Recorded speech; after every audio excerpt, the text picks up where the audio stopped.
রান্না করছো? এটা ফুলকপি আলু দিয়ে পনির রান্না করব। ফুলকপি আর এটা কি পনির? পনির। আচ্ছা, পনিরটা ভেজে উঠেছি।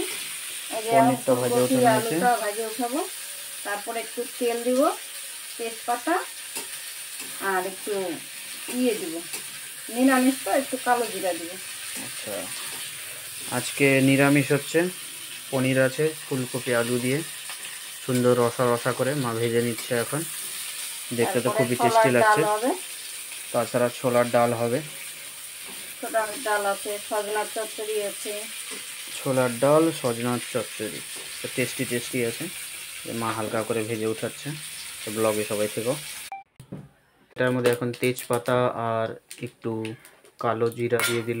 এটা হচ্ছে আদা জিরা বাটা মশলা, যেটা দিয়ে খেতে টেস্টি লাগবে। লঙ্কা, কাঁচা লঙ্কা বাটা আছে, সেই জন্য লাল লঙ্কাটা দিলাম, মানে শুকনো লঙ্কাটা দিলাম না।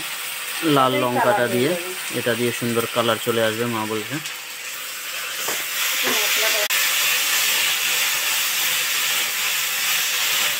এটার মধ্যে নুন দিয়ে দিল মা এখন।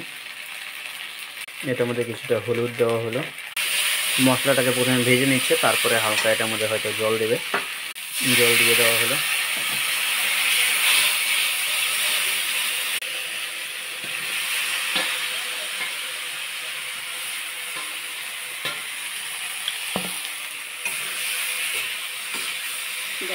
কত সুন্দর কালার আছে, সুন্দর একটা কালার চলে এসেছে, দেখতে টেস্টি লাগছে। এখনও হওয়া বাকি আছে, তারপরে পনিরও যাবে ওটার মধ্যে।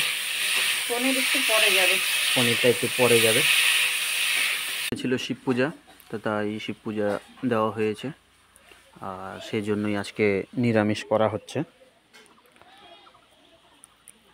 দেখতে পাচ্ছ কি সুন্দর একটা গাঁদা ফুল, সাইজে অনেকটা বড়, কালারিং কালারিং ফুল আছে এখানে। মা এটাতে জল দিয়ে দিয়েছে, দেখতে পাচ্ছ কি সুন্দর একটা কালার চলে এসেছে। তারপরে পনিরটা দিয়ে দিলে আমাদের যে তরকারিটা আছে সেটা রেডি হয়ে যাবে। তো ব্লগে সবাই থেকো।